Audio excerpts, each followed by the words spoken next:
भारत देश में रहेगा तो उसको क्या क्या स्वतंत्रता संविधान ने भाग 3 ने उसे दी है। आओ चेक करते हैं, अभी देखते हैं। देखो आर्टिकल 19, अपने 19 से 22 तक क्या है, स्वतंत्रता का अधिकार है। तो अपने पहले पढ़ेंगे आर्टिकल 19। आर्टिकल 19 में क्या है, अभिव्यक्ति की आजादी।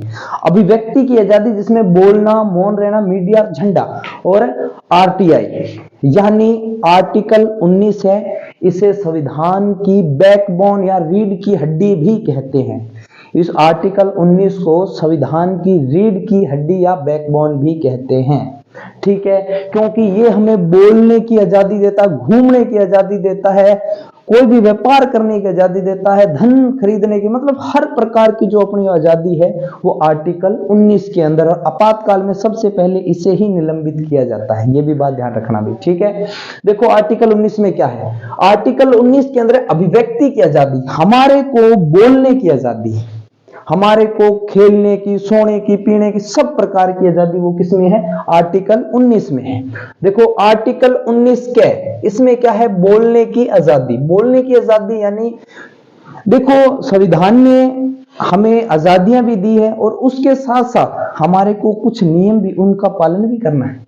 नियम बनाए, उनका पालन भी करना है। सर किया माने भी बताओ भाई, किया पालन करो। देखो आर्टिकल 19 के आप, आर्टिकल 19 क्या है कि आप कुछ भी बोल सकते हो, कुछ भी बोलो, आपकी आजादी है। ठीक है, बोल सकते हो, पूछ सकते हो, मौन रह सकते हो, ये क्या आपकी आजादी है। लेकिन इसके साथ साथ में आपको देश की एकता, अखंडता, सुरक्षा, पब्लिक कोर्ट, विदेशी और जो विदेशी संबंधी जो भी मामले हैं, इसका भी आप ध्यान रखोगे। यानी बोलने का मतलब तो भाई जी थे कि गाड़ा काटन लाग जोगा नहीं, है ना। तो कोर्ट कहता है, संविधान कहता है हमारा भी, आप बोलो, जो आपके मन में आता है वो बोलो, लेकिन उससे देश की एकता, सुरक्षा, पब्लिक, यानी पब्लिक को परेशानी नहीं होनी चाहिए, कोर्ट वगैरह, है ना, सब चीजों का ध्यान रखना है। ऐसे नहीं आप किसी के खिलाफ भी बोलने लग जाओ, है ना। बोलो लेकिन लिमिट में रह के। आपके मूल अधिकार जब तक अधिकार है, जब तक किसी को परेशानी नहीं है। ठीक है सर, बहुत अच्छा समझिए। अब देखो आर्टिकल 19 है, इसमें क्या है, सभा बनाने की स्वतंत्रता। अगर आप अच्छा बोलोगे तो लोग इकट्ठे होंगे, तो इकट्ठे होंगे तो क्या होगा, सभा का निर्माण होगा। यानी कोई चीज आप मीटिंग वगैरह करोगे तभी तो एक संगठन बनेगा ना, है ना। किसी चीज को फैलाओगे आप या कोई बात करोगे, मान लो आप बहुत अच्छा बोले और बहुत अच्छा बोले, जिससे क्या लोग इकट्ठे हुए, क्या हुए, लोग इकट्ठे हुए, तो इकट्ठे होने से क्या हुई, एक सभा बन गई। ठीक है, सभा बन गई कि आप इतने अच्छे बोले कि लोगों को लगा भी हमें एक संगठन बनाना चाहिए। तो 19(3) या ग के अंदर संगठन बनाने की स्वतंत्रता। अब संगठन तो बन गया, लेकिन विचार इतने अच्छे थे आपके, इतने अच्छे थे कि लोगों ने कहा इसे हम चारों तरफ फैलाना चाहते हैं, पूरे भारत में चारों तरफ फैलाना चाहते हैं। तो कहीं भी संचार करने की, संचरण करने की आजादी, यानी चार से चारों ओर घूमने की आजादी 19 ग के तहत। आप कहीं भी जा सकते हो, किसी भी राज्य में घूम सकते हो भारत में बिना पासवर्ड के, लेकिन बाहर जाओगे बाहर से तो परमिशन लेनी पड़ेगी राष्ट्रपति से, है ना।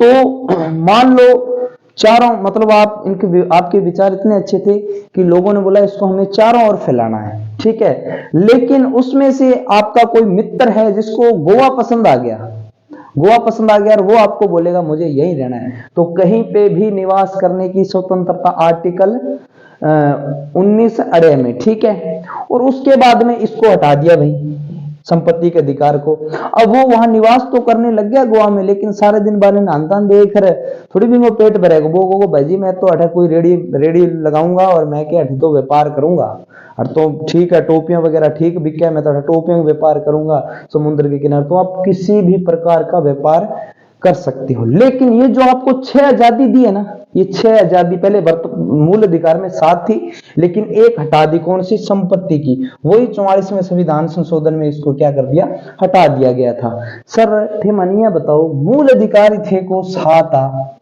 बीमे भी के साथ एक हटा दियो, संपत्ति का अधिकार 6 रह गया, और 8 भी थे को संपत्ति का तो 8 है, एक बात है। देखो बच्चों दोनों अलग अलग है।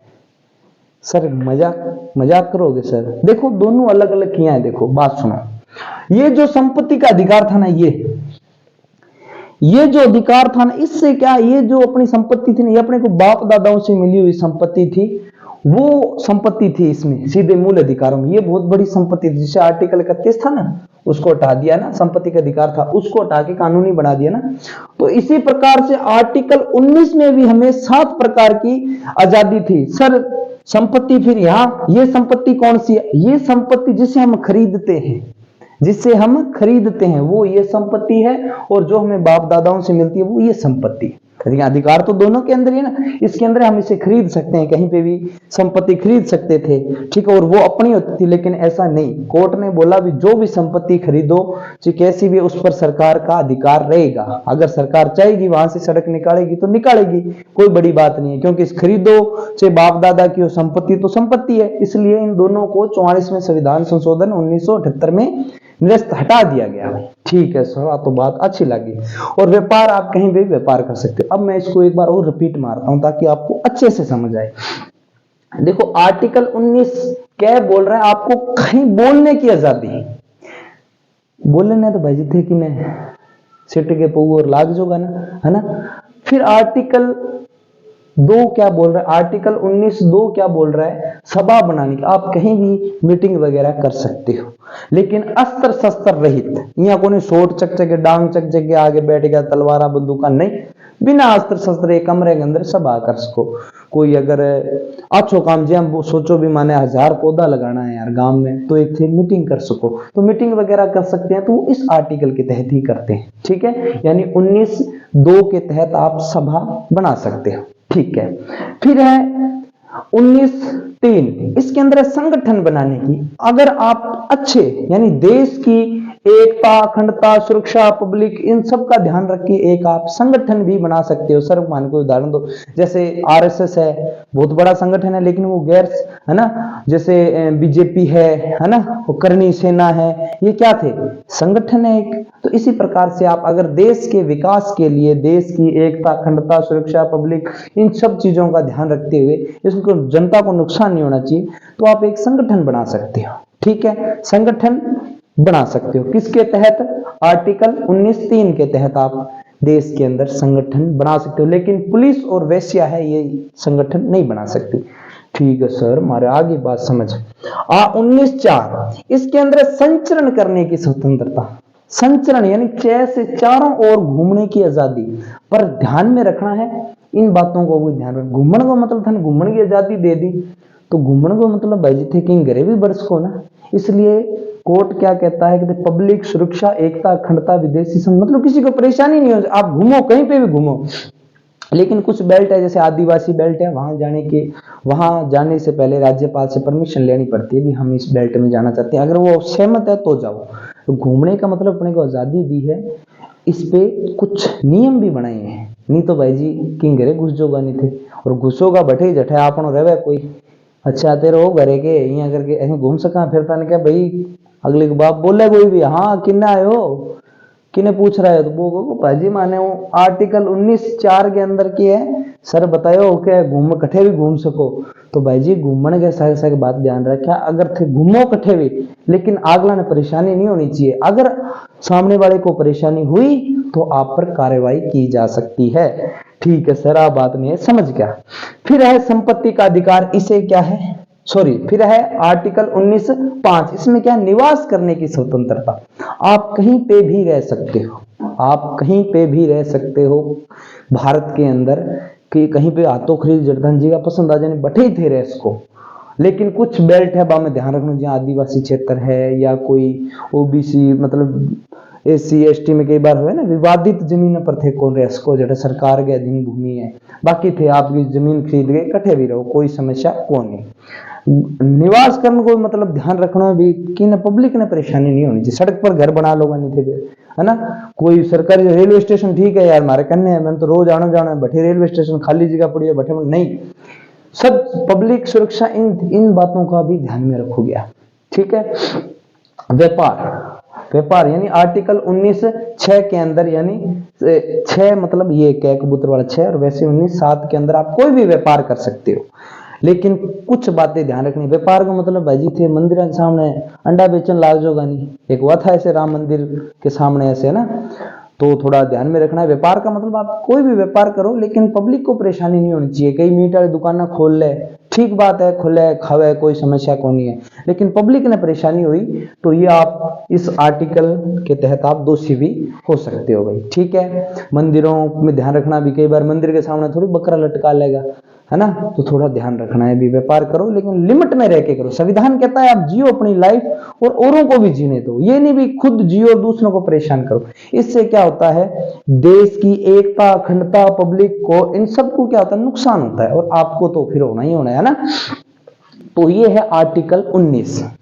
इसके अंदर क्या आता है, जैसे आर्टिकल 19 में बोलने की, देखो बोलने की आजादी है तो मौन रहने की भी तो आजादी है, कोई बोलेगा, इसके अंदर बोलने की भी और पूछने की भी है, बोलने की भी है और पूछने की भी है। ठीक है, मौन रहने की भी इसमें है। इसमें मीडिया को इसी के तहत आजादी है, मीडिया कुछ भी बोल देता है, कहीं पे भी जाकर माइक ले खड़ जाए, भाजी थे बड़े पेपर दे रहा है कि यहाँ लगे हो नरेंद्र मोदी के करने लग रहा है, तो वो सारी किसके तहत है, आर्टिकल 19 के तहत है। कोई पूछ भी सकता, आरटी है ना, कोई भी अपने से पूछता है तो इसके तहत ही बात करता है अपने से।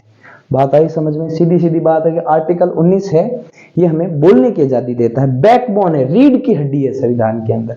अगर अपने से ये अधिकार छीन लिए जाते हैं तो एक व्यक्ति जीवित तो रहेगा, लेकिन उसके मतलब हाथ पैर बांध के आदमी ने घेर नाली सी बात हो जाए, सीधी सी बात है। ठीक है, आर्टिकल 19 अगर छीन लिया जाए तो।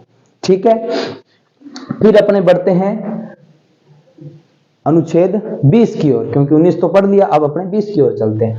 अनुच्छेद 20 क्या कहता है, दो सिद्ध में संरक्षण, दो सिद्धि में संरक्षण।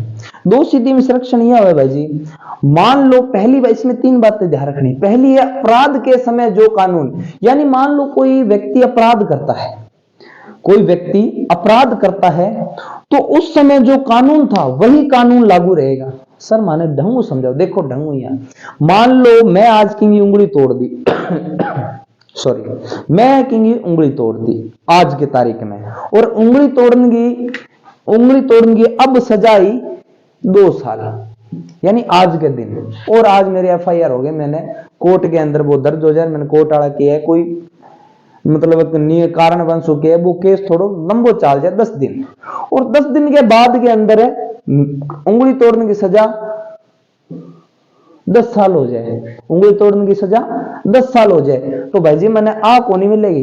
अच्छा कोर्ट यहाँ कौन क्या होता है, उंगली तोड़ी है खड़ जा आज के हो ये बताओ, तो वो उसके हिसाब से नहीं नियम लगे। जिस समय मैंने जो अपराध किया था उस समय जो कानून था वही कानून लगेगा। मैं कहूंगा हाँ भाई जज साहब, मेरे तो उंगली 10 दिन पहला तोड़ी और बी टाइम तो कानून 2 साल हो, आप ये मेरे पे नहीं लगा सकते।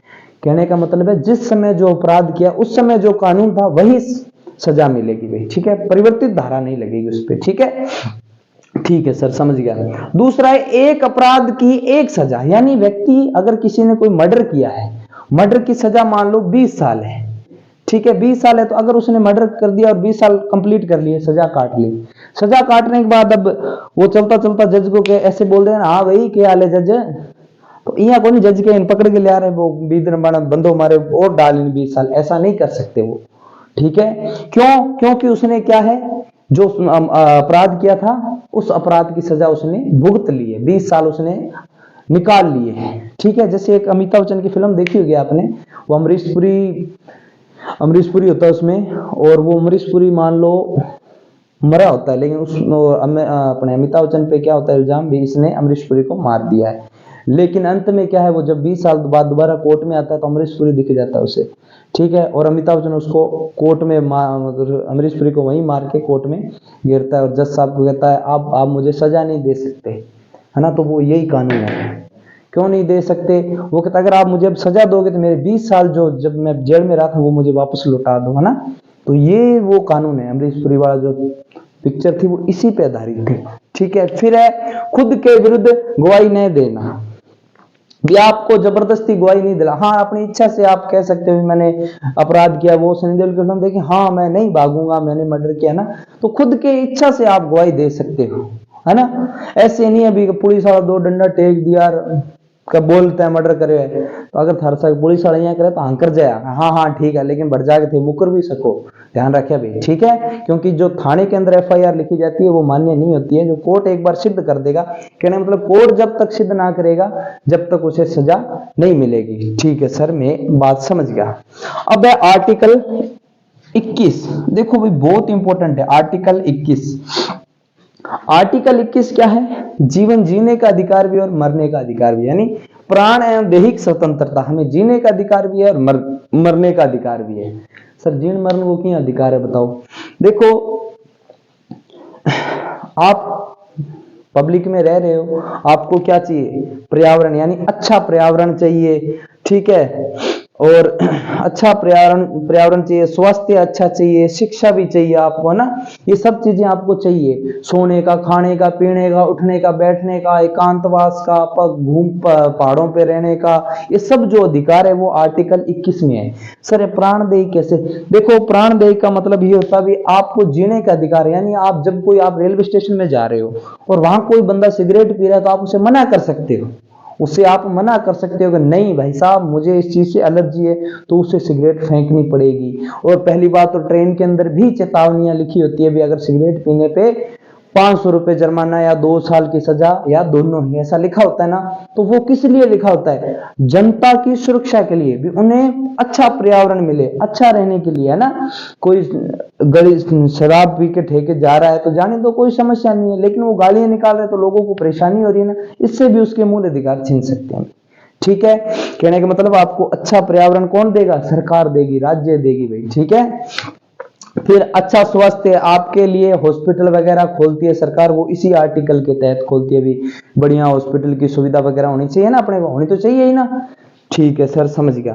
और इसके अंदर एक जीने का अधिकार, जीने का भी और मरने के अधिकार में ये नहीं है भी आपको ठीक है जा मर जा फांसी खा के, नहीं, मरने के अधिकार का मतलब है आपकी जो दवाइयां हैं वो बंद कर देंगे, ठीक है। और मरण जब व्यक्ति कोई इच्छा मृत्यु का मतलब होता है कि मेरे को अपने आप से, जैसे जैन धर्म है वो मरते ही हैं, उसका मरते नहीं है लेकिन उनकी वो विधि है ऐसी, कमरे में बंद कर लेते हैं अंत समय में, जैसे चंद्रगुप्त मौर्य किया था ना, तो अंत समय में कमरे में बंद हो जाते हैं और फिर आराम से अपना जो भी है करते हैं ना।